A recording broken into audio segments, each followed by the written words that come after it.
बंद करो, बंद करो।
मैं सबसे पहले सही बलोच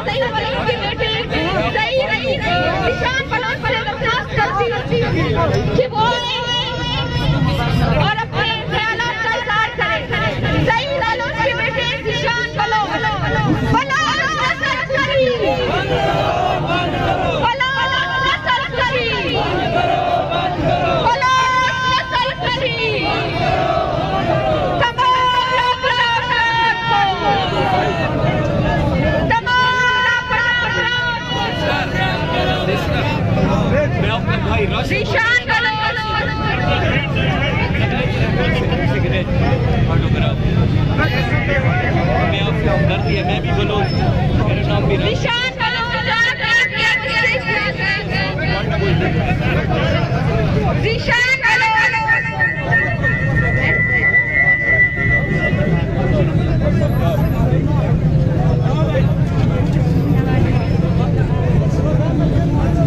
अब मैं मुबश्शिर यासिन के लवाई से दरख्वास्त करती हूँ कि वो स्टेज पे आए और अपने ख्यालात का इजहार करें।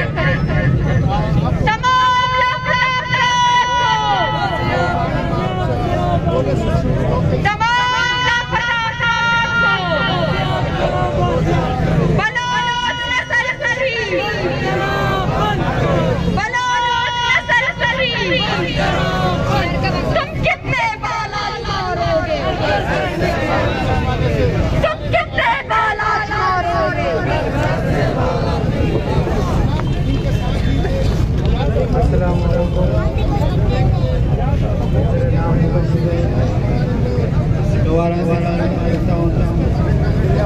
को दे 2013 हम लोग अबजुकी से आ रहे थे और हमारे सामने पहले पुलिस खड़ा हुआ था, सेवल में सब गाड़ी और एक चोरी गाड़ी में MI वाले आगे जबरदस्ती मेरे फैमिली में साथ था उनको मारा, उनको कर ले गया। उसकी पूरी माँ साथ थी, उसको भी नहीं छोड़ा और साल मारे हम लोग को हमला किया, पर फायरिंग किया, उनको सबको मारा, मेरे अबू हमको जबरदस्त ले गया। इसलिए मैं सरकार से गुजारिश करती हूँ कि मेरे अबू जान जितने बलोच बताए सबको रिहा कर दी जाए, जिनको अदालत में उनकी गुनाही साबित करें, क्या गुनाह किया है लोगों ने। जो गुनाह किया है अदालत इंसाफ देता है, फिर अदालत बनाए क्यों? इंसानों को इंसाफ देने के लिए।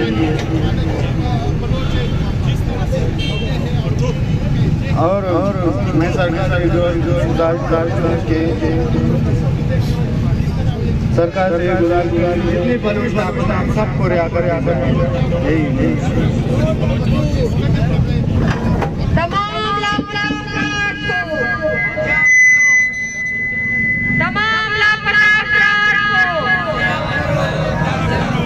अब मैं बलोच सिक्योरिटी कमेटी के सरबराह डॉक्टर मारन बलोच से गुजारिश करती हूँ कि वो आए और अपने ख्यालात का इज़हार करें। डॉक्टर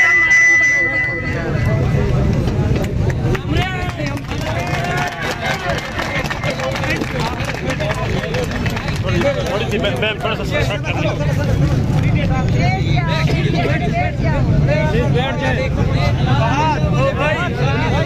बैठ जाओ यार, बैठ जाओ।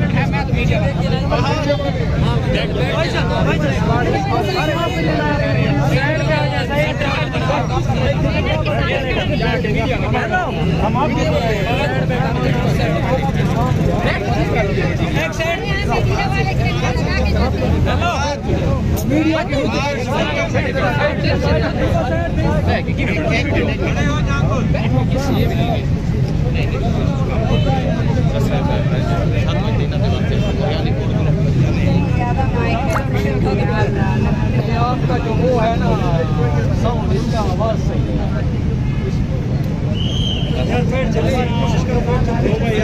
हेलो हेलो हेलो, आप सब लोग सबसे पहले मैं PTM की रहनुमा अली वजीर को हमारे स्टोर लॉन्ग मार्च इस्तकबाल करने के लिए बहुत शुक्रिया अदा करती हूँ। और मेरा इस्माइल बलोच और पश्तून भाइयों भी मैं बहुत शुक्रिया अदा करती हूँ कि उन्होंने इस तहरीक का हिस्सा बने और हमारे लिए एक एहतजाजी रैली का इनेकाद किया।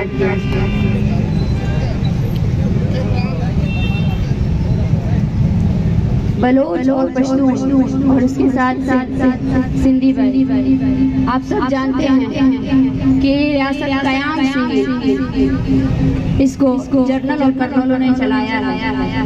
जब 1971 में 1 यूनिट के खिलाफ तहरीक चलाई गई तो तहरीक बलोच और पश्तून की मुत्तहिद पार्टी नैब ने चलाई और बलूचिस्तान में और पूरे पाकिस्तान में 1 यूनिट को खत्म करके सूबाई हुकूमत कायम की। लेकिन हमें यह लगता है कि आज भी पाकिस्तान में वही 1 यूनिट का ही हुकूमत चल रही है। आज भी पाकिस्तान में सिर्फ और सिर्फ पंजाब के मफादात के लिए हुकूमतें फैसले किए जाते हैं। पाकिस्तान के तमाम अदारे, सेनेट, कौमी असम्बली आज भी बलोच, पश्तून और सिंधियों को उनकी बुनियादी हकूक दे नहीं सकते हैं। जैसा कि आप सब लोगों को पता है, ये लॉन्ग मार्च और ये तहरीक 23 नवंबर शहीद बालाज के फेक इनकाउंटर से शुरू हुआ।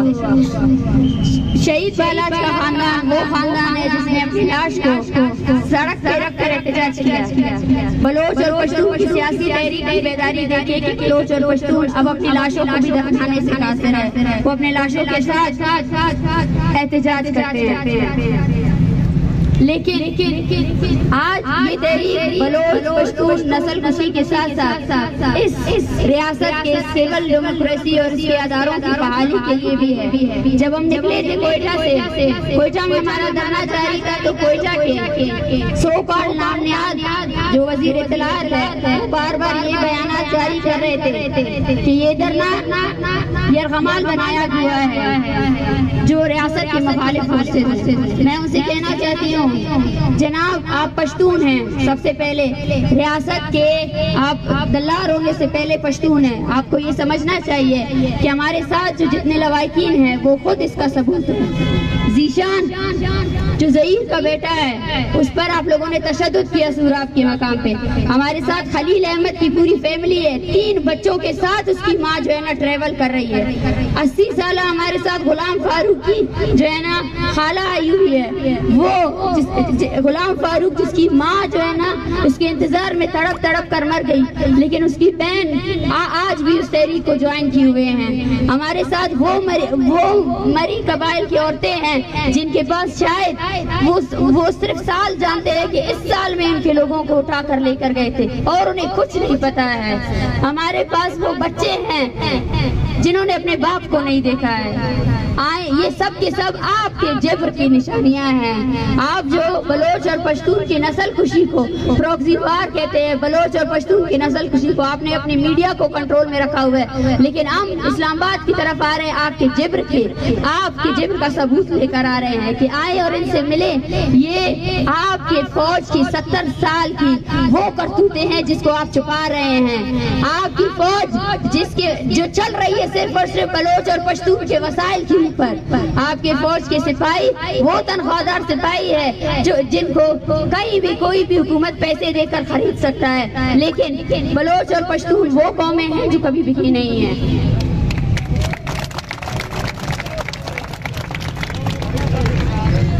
मुझे अफसोस होता है इस रियासत के उन नाम नियाद अदारों पर। अगर मुझे तो अफसोस इस बात पर भी होती है कि पाकिस्तान अपने आप को जमहूरी रियासत कहलाता है, हालांकि जमहूरियत के नाम पर यहाँ पे कुछ भी नहीं है। वो अदालतें जहाँ पे सैकड़ों की तादाद में लापता अफराद के केसेस मौजूद है और उनके जजेस, शर्म आनी चाहिए उनको, जो लिफाफे लेकर उन केसेस को डिले से डिले कर रहे हैं। वो काला कोट जो आप पहनते हैं ना, आपको उस काले कोट को आप डिजर्व ही नहीं करते हैं। जब आप हजारों की तादाद में लापता अफराद के केसेस की कोई भी सुनवाई नहीं कर सकते तो आपके अंदर इतनी शर्म बाकी है कि वो लोग जो इस मार्च का हिस्सा बन रहे हैं आप उस पर FIR दर्ज कर रहे हैं। हमसे कहा जाता है बलोचों और पश्तूनों से कि आप ये नारे लगाते हैं कि रियासत के फोर्सेस दहशतगर्द है, क्या इज़हार राय पर आप पाबंदी लगाएंगे? आपकी रियासत के करतूतों को देखें। आपकी रियासत ने आज तक सिर्फ और सिर्फ अंदरूनी जंगें ही लड़ी हैं। आपकी रियासत ने ना अपने हमसाए ममालिक को छोड़ा है ना यहाँ आबाद लोगों को छोड़ा है। जो दहशतगर्दी है हम उस नारों पर कायम हैं और ये तहरीक इसके बाद भी चलती रहेगी। ये तहरीकें उन खोखले अदारों के नाम है, उन खोखले वुज़रा के नाम है। वो कौमी असम्बली जो अली वजीर जैसे पश्तून रहनुमा को जिबरी गुमशुदगी से ना रोक सकी, उसके 5 साल की वजारत में 4 साल उसने जेल में बिता दिए, उसको शर्म आनी चाहिए। जब वो खुद की हिफाजत नहीं कर सकते तो वो उस कुर्सी में क्यों बैठे हैं? आप जैसे करप्ट सियासतदानों की वजह से इस मुल्क की हालत यहाँ तक पहुँच चुकी है। आप जैसे करप्ट सियासतदानों की वजह से अब इलेक्शन नजदीक होता जा रहा है तो ये चूहा बिल्ली का खेल खेल रहे हैं। कभी पीपल्स पार्टी में जाते हैं तो कभी मुस्लिम लीग नून में जाते हैं। ये है आपकी सिविल डेमोक्रेसी, ये है आपकी जमहूरियत। आपने जो 1 यूनिट का निजाम कायम किया था वो अब भी है। आपकी कौमी असम्बलियाँ जो है ना, सूबाई असम्बलियों की कोई औकात ही नहीं है। सूबाई असम्बलियों में आप सिर्फ और सिर्फ करप्ट लोगों को बिठाते हैं। सूबाई असम्बली में आप सिर्फ और सिर्फ उन लोगों को बिठाते हैं जो उस कुर्सी के बदले आपसे कीमत मांगते हैं। आपकी हालत ये है कि आपके निगरान जो वजीर आजम है, जो वज़रा है, वो भी सिर्फ और सिर्फ इक़्तिदार के चक्कर में अपने ओहदों से मुस्तफा हो रहे हैं। ये है आपकी खोखली रियासत।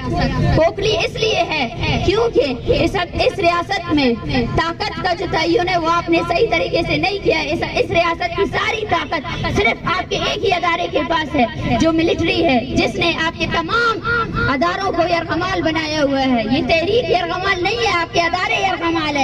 आपने सुप्रीम कोर्ट के नाम पे, कौमी असम्बली के नाम पे, सेनेट के नाम पे जो इमारतें खड़ी की हैं, जो आपने लोगों को भर्ती किया हुआ है, उनकी कोई वो सर्कस है और कुछ नहीं है, उसकी कोई औकात ही नहीं है। उसको जो है ना आर्मी के लेवल का जो है ना मेजर और कैप्टन जो है ना उसको वो करते हैं, डील करते हैं। मेजर और कैप्टन साहब जो ऑर्डर देंगे वजीर साहब वही करेंगे, वही बयान देंगे। शर्म आनी चाहिए आप लोगों को।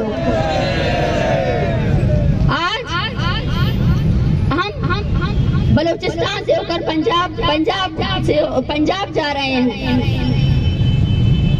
कब्जा जालिम और मजलूम के दरमियान एक जो रिश्ता होता है, आज तक बलोच, पश्तून और सिंधी नस्ल कुशी के बात पर पंजाब से कोई आवाज बुलंद नहीं हुई है। इसी वजह से ये कत्ल भारत आज पंजाब तक पहुंच चुका है। आपको ये बात समझनी चाहिए कि जो सिपाही सिर्फ और सिर्फ ताकत में रहने के लिए बलोच को मार सकता है, पश्तून को प्रॉक्सी वार के जरिए जो है ना गुज़श्ता 3-4 दहाइयों से उनको लोगों को मार सकता है, वजीरिस्तान को कब्रिस्तान बना सकता है, तो वो पंजाब की भी खैर ख्वाह नहीं बनेंगे। ये वो दीमक है जो आहिस्ता आहिस्ता इस मुल्क को खत्म करता जाएगा। क्योंकि कोई भी अदारा हो, अगर उसको वो ताकत दी जाए, रियासत की वो ताकत दी जाए जिस पर उसको कोई अकाउंटेबल ना करे, कोई लॉ नहीं हो, कोई कानून नहीं हो, उसके जजेस तक यरगमाल हो, उसके जजेस तक फैसले जो है ना कैप्टन और मेजर के फैसलों से आते हो, तो ये अदारे मफलूज अदारे हैं। हम फिर से कह रहे हैं कि हम अपनी नस्ल कुशी पे खामोश नहीं रहेंगे। मंजूर पश्तूनों का रहनुमा है। मंजूर पश्तीन ने कोई भी दहशतगर्दी नहीं की है, दहशतगर्द आप हैं। हम अपनी आवाज बुलंद करते रहेंगे। और बलोच और पश्तून देखें, ये हमारा मसला है कि हमारे ऊपर एक जालिम और फाशिस्ट रियासत जो है ना जुल्म कर रही है। हमें इस दौरान आपसी यकजहती से उसका मुकाबला करना पड़ेगा। अगर हम कमजोर पड़े और अगर हमने एक दूसरे के मुखालिफ बयानात जारी किए, मैं कहती हूँ वो पार्लियामेंट के लोग जो बलोच और पश्तून को अलग करने के लिए बयानात जारी करते हैं, वो बलोच और पश्तून के रहनुमा है ही नहीं। उनको सिर्फ इसलिए बिठाया गया है कि मजलूमों को आप बांट दें, उनके दरमियान जो है ना फर्क और तकसीम लाएं। अब वक्त आ चुका है कि पश्तून और बलोच उन तमाम कुव्वतों के खिलाफ अपना एक बयानिया दे कि हम एक साथ मिलकर रियासत के जब्र के खिलाफ खड़े हैं और हमें बांटने वाली हर कुव्वत को मुंह की खाने पड़ेगी। और मैं फिर से ये कहना चाहती हूँ कि इस तहरीक का आप लोगों ने जितना साथ दिया है उससे आगे भी साथ देना है। हमारी असल तहरीक इस्लामाबाद में शुरू होगी। हमारी असल तहरीक उन खोखले अदारों के सामने शुरू होगी जहाँ पे जोकर बैठे हुए हैं, जहाँ पे काले कोट पे के सामने जो है ना सिर्फ और सिर्फ जी हजूरी करने करने वाले सिपाही बैठे हुए, उन्होंने काले कोट को कभी भी कदर नहीं दी है। हम आज उनके सामने उनको आईना दिखाने आए हैं। आए और देखे आपकी नाअहली का अंजाम, आए और देखे बच्चे आए हुए हैं जिन्होंने अपने बाप को नहीं देखा है, वो औरतें आई हुई है जो मर नहीं सकती जब तक अपने बेटे को नहीं देख सकती है, वो बाप आया हुआ है जो लरस रहा है कि मेरे बेटे को रिहा करो। ये है आपकी जमहूरिया पाकिस्तान, इस हकीकत को तस्लीम करे। आपकी फौज ने जो कत्ल गारत की है वो कत्ल गारत को तस्लीम करे कि आपकी फौज ने सिर्फ और सिर्फ मजलूमों को मारा है, ना पड़ोसियों में बल्कि यहाँ पर भी मारा है। अगर उसको ये लगता है कि उसने बलोचों की एक नस्ल को खत्म कर दिया और वो उसको खामोश करा सकता है, तो इस लॉन्ग मार्च में जितने लोग शामिल हुए वो उसका जवाब है। उसने अपनी रियासत की तमाम पैसा माल और दौलत बलोचों को महकूम करने में लगाया, डेथ स्क्वाड्स बनाए, किराए के सरदार बनाए, लेकिन फिर भी बलोच निकला, क्योंकि बलोच निकलेगा। बलोच को बाहर निकालने से आप नहीं रोक सकते, क्योंकि हम एक कौम है। हमसे कहा जाता है कि आपकी औरतें क्यों इस तहरीक को लीड कर रही है, क्योंकि हम सेकुलर कौम है, हम कयाम में नहीं आए हैं, हम हजारों साल से यहाँ आबाद है। हमारे कल्चर में औरत और मर्द बराबर है, हम एक साथ कौमी उसमें अपने दर्द को तस्लीम करते हैं, उस दर्द को जीते हैं जो आपने हमारे साथ किया है, और इस तहरीक को हम आगे लेकर जाएंगे इससे ज्यादा तवाना तर आवाज से। आप सबसे मैं ये गुजारिश करती हूँ कि हमारे पास मिसिंग पर्सन्स के लवाकिन आए हैं, वो बहुत लंबा सफर तय करके आए हैं। आप सब लोग आधे घंटे के लिए इसी खामोशी से उनको सुने, ताकि उन्होंने जो मेहनत की है वो आप सबके सामने आए। ये वो तकलीफ है, आप सबको समझना पड़ेगा कि कौमें एक साथ जीती है, उनका बका एक साथ होता है, यहाँ फर्द का बका नहीं होता है। आपको उस दर्द को, तकलीफ को महसूस करना पड़ेगा। आज बालाज का बाप है, कल आप और मुझ में से किसी और की भी लाश यहाँ रखी जा सकती है, तो लाशों के साथ एहतजाज करने से बेहतर है कि हम लाश बनने से इनकार करें और अभी से एहतजाज करें और अपनी कुव्वत को, अपनी ताकत को एक साथ मिलाकर इस रियासत के फाशिस्ट नस्ल कुशी की पॉलिसियों के खिलाफ मुतहद हों।